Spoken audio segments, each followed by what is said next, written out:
Welcome back to the Querida Mari podcast. If you're watching me here on YouTube, welcome back. I am Maria and I am your host for this episode and every episode here on the Querida Mari podcast. So, anyway, today I have a very sensitive subject and it's trauma bonding. And I want you to take really good care of yourself. This is an episode that I'd rather you not listen while you're driving. I'd rather you listen to it sitting down because it's a very serious subject, and it's also a subject where your mind might go into connecting the dots as you listen to me share this information with you. So I want you to take really good care of yourself. I am going to be talking about sensitive subjects here, and as always, this information is very important, and I think it deserves more. I wish that more people would be talking about the effects of trauma bond, not only when you are in a chaotic relationship. And now these relationship, as you know, I am a marriage and family therapist, but these relationships can be a friendship. It can be in the workplace. You can find yourself being trauma bonded to your parents if it starts there. You may experience this for the very first time with your spouse or your partner or whoever you're in relationship with. And so if you don't know what it is, you're not going to know what is actually hitting you. You're going to feel as if you don't even know yourself, right? And so I want to share this with you so that if you are in this situation, you can finally know it's not you, it's a situation that you're in. And if you can leave, leave. And if you can't, like I always say, there's a million reasons why people need to stay, not because they like to be abused, but because they are in situations that they just can't leave. And it is what it is, right? I'm not here to judge. I'm here to provide you with information. And as always, do your own research, right? Don't take my word for it. Don't take like this video, the only video in the world about trauma bonding. There's plenty of information out there. I am one of many people sharing this information. I just wish it was more mainstream than it is. I wish that talking about these types of relationships and these types of ways of relating and generational trauma and the way that it's created was more mainstream than positive psychology, because positive psychology sometimes can blame the survivor, and blames the victim, and the abuser's almost never seen, right? And so today with this, I want to share with you what is trauma bond and what it isn't.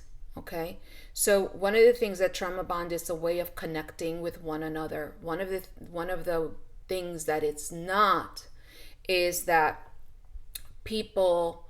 Well, let me share with you what it is. So the trauma bond is created when there's an abuser and a victim, right, of domestic violence, or an abuser at work and an employee, right? The trauma bond, there's always one on top and the other one is at the bottom.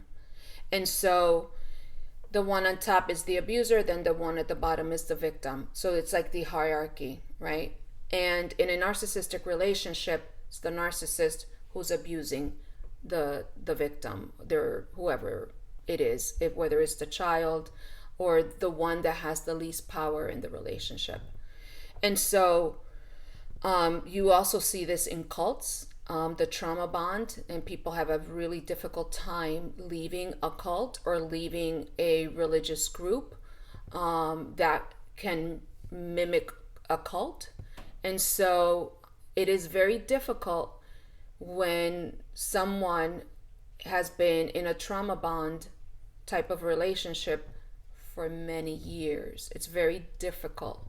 And so that's why I am, if you can leave, leave. And if you cannot leave this relationship, get as much information as you can so that you'll learn tactics on how to survive while you're in a relationship like that. And so, again, a trauma bond is good times mixed with bad times. The good times and bad times. So it's a chaotic back and forth of there's some good days and then some bad days, and there's some good days and there's some bad days. And then one thing that I hear a lot is, well, it's not so bad, right? Like the bad is not so bad when the bad is really bad. They just don't know that it's really bad because they don't know any different, right? And a lot of people in these relationships don't know, they don't realize that they're being emotionally abused, that they're being not physically abused, because a lot of them are emotionally abused and psychologically abused, and they don't realize it because it's happened for so long.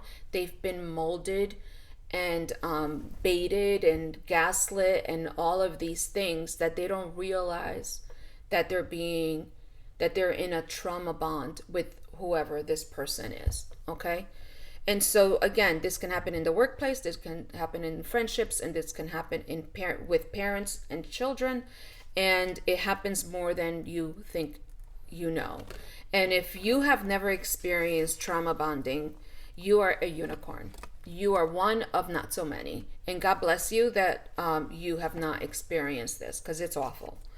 And so one of the things that happens as well when someone is in a trauma bond relationship, a lot of people leave the relationship or the friendship or the job or whatever, and then they go back, right? They go back to that relationship, and then they're wondering, what the fuck? Why am I here? He's abusive or she's abusive, they, however they identify, and they do this, they do that, they do this, they do that, they do all of these bad things to me. Why am I still here, right? And you're wondering, like, you're so confused and so gaslit, and you're not thinking straight. One of the things is that you are in survival mode. Your mind, your body, and your soul are trying to survive trauma, active trauma, which is emotional and psychological, and sometimes physical. So when you come to the conclusion of, oh my God, I don't know myself, do some research, because you might be experiencing trauma bonding. And you're being abused in a way that you probably don't recognize that you're being abused, because it's very subtle sometimes, right? The abuse comes very subtle. Now, when the abuser gets sniffs that you know and you're onto them, the abuse will escalate. And that's why you have to be very careful when you leave these toxic relationships, because the abuse might escalate. And that is an intimate relationship is what I'm talking about at this moment. So, and also the blame, it's always never placed on the abuser. It's almost always placed on the victim. She must like getting hit. She must like being abused. But no one says or calls out the abuser. Why is he doing this? This is so wrong, right? And here's the thing. Sometimes the what's happening, what the victim is experiencing, it's so outrageous that other people will probably not believe you. I was just having a conversation with one of my clients this morning in regards to that. Sometimes what the abuser says and does, it's so out of the norm that when you express this to somebody, they're like, that's impossible. Like, that's crazy. That sounds crazy. It is fucking crazy.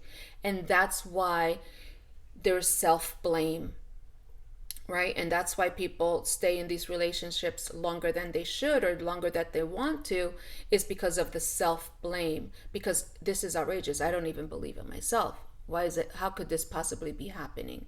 Right? There's a lot of cognitive dissonance that happens during the trauma bond type of relationship. Okay?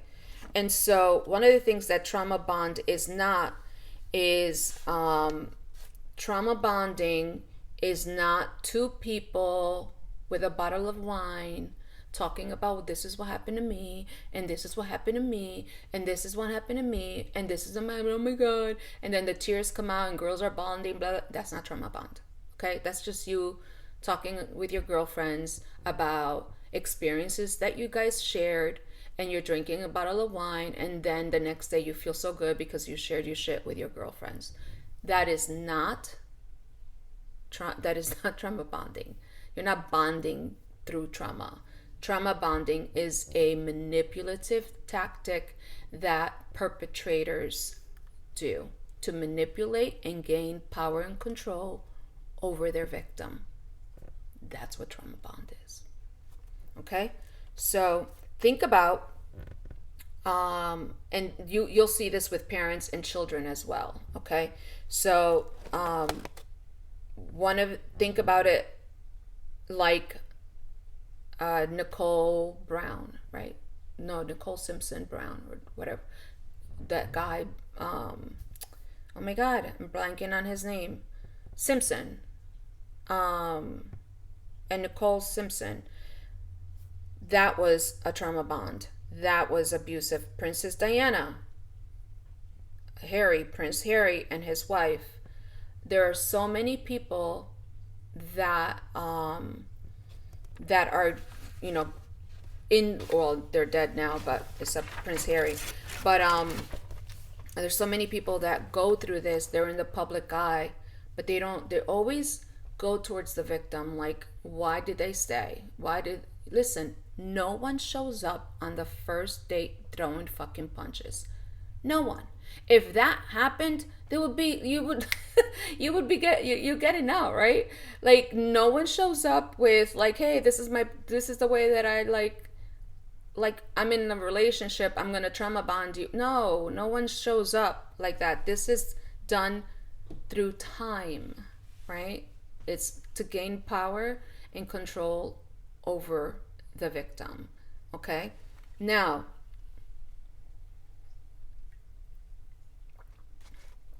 not everybody experiences trauma bond in childhood, right? That's what I said. So, what you're going to see is a relationship where the way that you can identify it when you don't have it in childhood. In childhood, parents are going to show you in a different way. But in an amorous relationship, it's going to vacillate with them being nice to you, and then they're mean to you. And then they're nice, and then they're mean. They're very inconsistent parenting styles, right? It's not like they're nice to you for a whole year, 2, 3, 5 years. No, it's not. That's not how it looks in the parenting in childhood, right? So it's going to be very superficial. They're going to have very rigid boundaries, and it's very in a relationship with a parent. The love of the child to the parent has to be earned. Remember, these relationships are transactional. They are not I love you, you love me, so it looks very similar and different in these realms, but the tactics are the same to gain control over you. So the parent requires, just like a narcissistic person requires them, the victim, to idolize them. And not everybody that uses trauma bonding or these manipulative tactics are narcissists. Not most of them are. If not, like, most narcissists and trauma bond is associated with narcissism. But not all people that do this trauma bond are narcissists, okay? So do not, they don't teach you, parents don't teach you to individualize either, to how to individuate from the family system. So in other words, a parent that is teaching you how to not be independent but to be codependent on this parent, it's going to instill dependency, it's going to instill fear, and it's going to instill fear of abandonment, and it's that is going to foster feelings of not being good enough, which then is a recipe for you to fall into a relationship like this of trauma bonding and love bombing and all of this other stuff. You can fall into that. Okay, so there's a lot of dynamics, a lot of family dynamics, a lot of family patterns. This topic again is huge. It's huge. So that might lead you or make you vulnerable to falling into a trauma bond type of experience. And also someone that was not taught to individuate, go away to college, be your own person, be an independent self-thinker, you're going to be, I shouldn't say you're going, like it's a definite, you may develop this people-pleasing way of being, which is also a trauma response, which is fawning, right? Fight or flight or freeze, fawn. So I'm going to talk about the trauma responses on another video.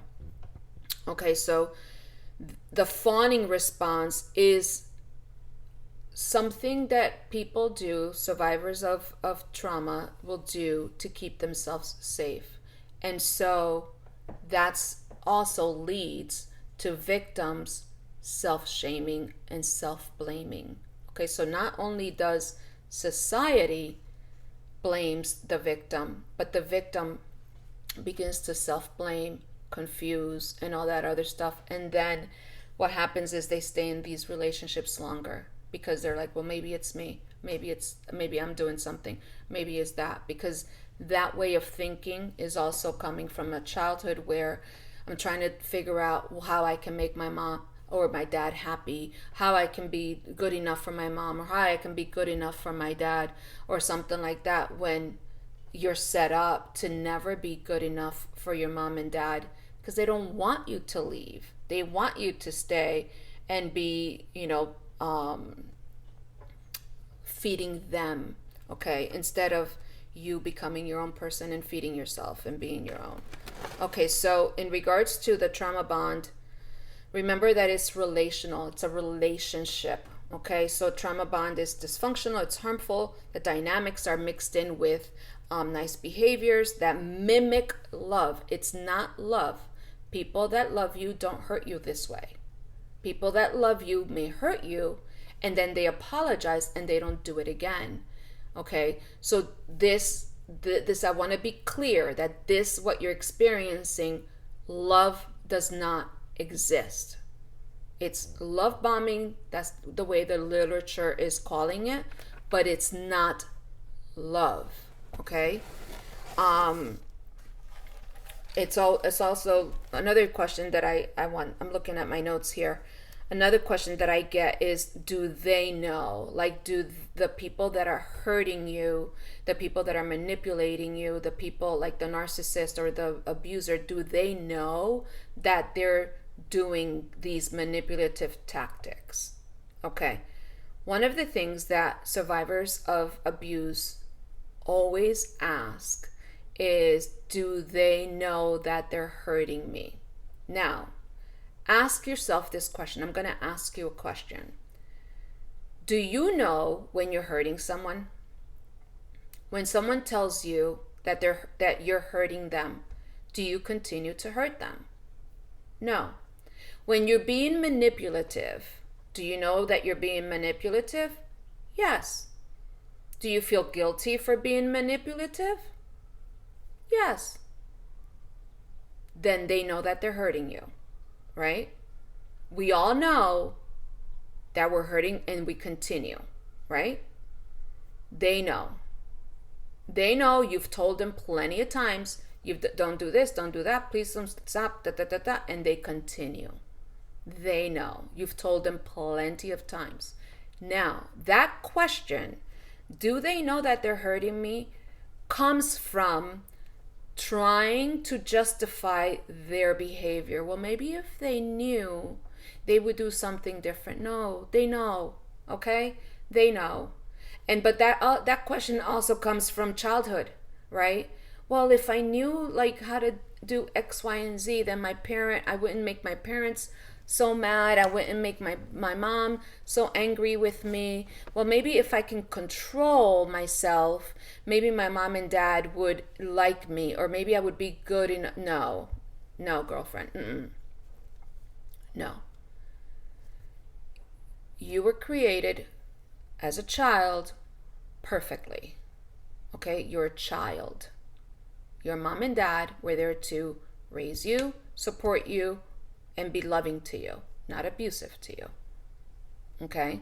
So that I just want you to know that it's not you, and you don't need to justify their behavior. Okay? But we all do this.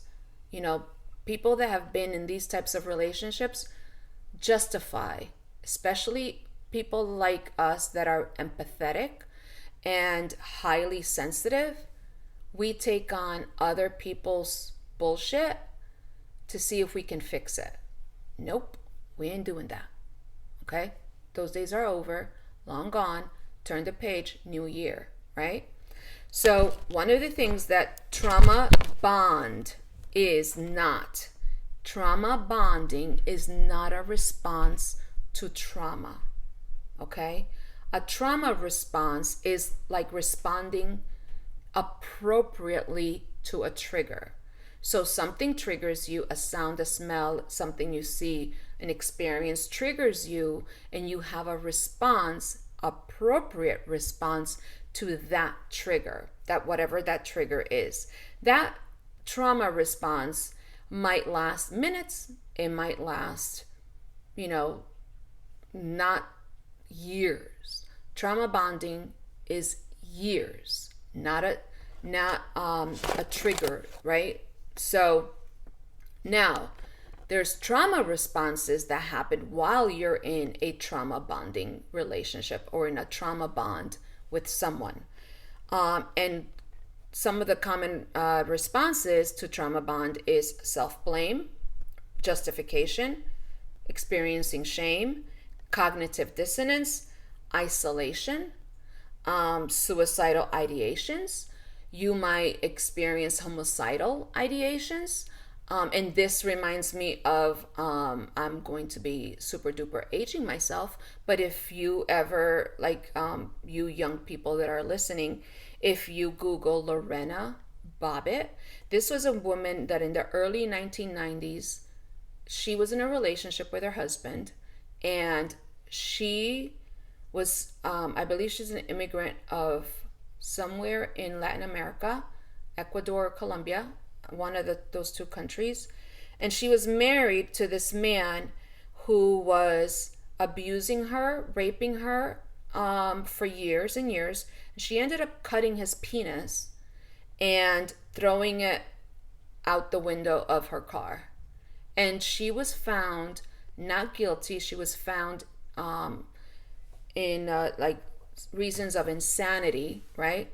He went off to make pornographic films, and then he was caught in some, I don't know, types of crimes having to do with inappropriate behavior or some sort of behaviors. So this is something that trauma bond, right? These are responses. Now, is that appropriate? Like to go and cut somebody's penis off and blah, blah, blah? I don't know. You would have to ask her. I'm not there, right? So is it appropriate? I have no idea. Probably not. Most likely not. But people with PTSD and people with complex PTSD have a tendency to blame themselves for responding appropriately to triggers, right? And one of the things is I want to make sure that the PTSD is a one-time event, and you're responding to that one-time event. Complex PTSD is relational. It lasts longer. It's years and years of exposure of the trauma. So trauma bonded individuals have a tendency to blame themselves for what's going on in their relationship with their spouse or workplace or friendship, which is inappropriately being blamed because it's not a relational takes more than one person, right?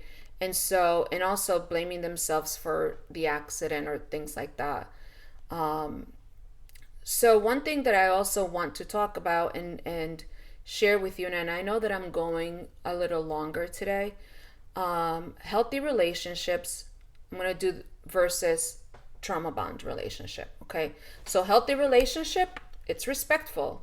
Trauma bond, it's volatile. It lacks respect. Healthy relationships, not perfect, but it's consistent. Trauma bonded relationships, very inconsistent. Healthy relationships, it's invested in each other's growth. One person supports the other supports the other. Okay? In a trauma bond relationship is extremely imbalanced. The scale goes towards the abuser. The victim supports the abuser. The victim gets no support. Okay? Now, in a healthy relationship, each other's vulnerabilities are sacred and safe. In a trauma bonded relationship, the victim's vulnerability are used against them, and nothing in the trauma bond relationship is sacred. Okay, so nothing. It's just like free for all in regards to the abuser. Now, in a trauma bond, can happen in many types of relationships. If you need to pause this video, pause the video and come back. If you need to pause the podcast, take care of yourself and come back. Okay? So the trauma bonded relationships, things that you probably are going to see is inconsistency, love bombings, followed by devaluing and discard, lack of empathy, blame shifting, which I spoke about that last week in the Darvo's video. So if you want to watch or listen to the deny, the attack, and the reverse the victim to the offender, last week's video was about that. So also using the I'm going to leave you as a threat. So is fear of abandonment. Again, if you were raised in a household where you were not launched properly, individuation was not something that was taught to you, then this is something that it might work for you. The relationship is transactional. The masks, there's one way, they're one way behind closed doors, and they're another way, outside to the outside people. You go from connected to not connected. You go connected and then you feel not connected, and then you feel connected again, and then you feel not connected. So that's the inconsistency of a trauma bond. So if you're in a relationship where you go from connection to disconnection to just take a listen. You might be trauma bonded. The relationships are roller coasters. They're exhausting. You justify your partner's behaviors. There are secrets in the relationship, inappropriate secrets in the relationship. There's a ton of future faking, a ton of love bombing, and then a ton of discarding, back and forth. And then in a friendship, what you might see is that you're carrying the load of the friendship and seems to be one-sided. You're the one that's holding up the friendship. So if you can, leave the relationship, do. If not, like it is what it is. Like if you can't, you can't. But sometimes people do leave the relationship, and the trauma bond, the confusion, the maybe it's me, maybe I could have done something, maybe I could have done something different, and then the gaslighting that follows, then that trauma bond brings you right back into the relationship. Okay? So again, next week or the week after, I'll talk to you more about the central nervous system and your trauma responses. Okay? So this is a topic that I really wanted to share with you, this is not in your head. These are things that happen to a lot of, domestic violence survivors. And then you can see the toxic relationships that may leave you feeling confused. It may leave you feeling fear, loneliness, isolation. It might leave you like, what the fuck is going on? Frustrated. So, again, this topic is huge. This topic of trauma bond, you'll see it in parents, in children, in childhood, relationships. It looks different and then it looks similar. And again, I want you to always know that in regards to if you leave, because this is something that I always hear a lot of, is a lot of people are afraid to leave. They can, but they're afraid to leave because they're afraid to live alone, right? And I want to share with you, living alone is sacred. If you choose the time after leaving a relationship like that as sacred time for you to get to know who you are, what your needs are, what your wants are, like how you want to show up in the world, and you want to use the time that, for you, dream big, do big things. Living alone is better any day, every day, than living in a toxic relationship where you are required. You have to be somebody else's emotional dump truck. Because the reason why they can show a mask to other people is because they use you to regulate their emotions. They dump their shit on you. They project their shit on you. They project their shame onto you. And because you're empathetic and you are a highly sensitive person, you will have the tendency to absorb that, because you will always be stronger than them. And so the thing is that it's a matter of, do you want to live alone? If you can, again, if you can, do you want to live alone and explore who you are and live a life of however you want to live? Or do you want to be somebody else's emotional dumpster? And that's something that is a question that only you can answer, and depending on your circumstances. So if you found this information valuable to you, please like, subscribe, and share this podcast. Share the video if you found value in it. If you didn't, that's good too. But again, this is information that I wish was more mainstream. There's a lot of people that I've shared this information with that have said, I wish I had known. I wish I had known. And so as I learn, I will share information. And so keeping it real, take really good care of yourself. And again, come back to this episode 2 weeks from now, a year from now, because you will learn something every time that you listen to this podcast, or you decide to watch this video.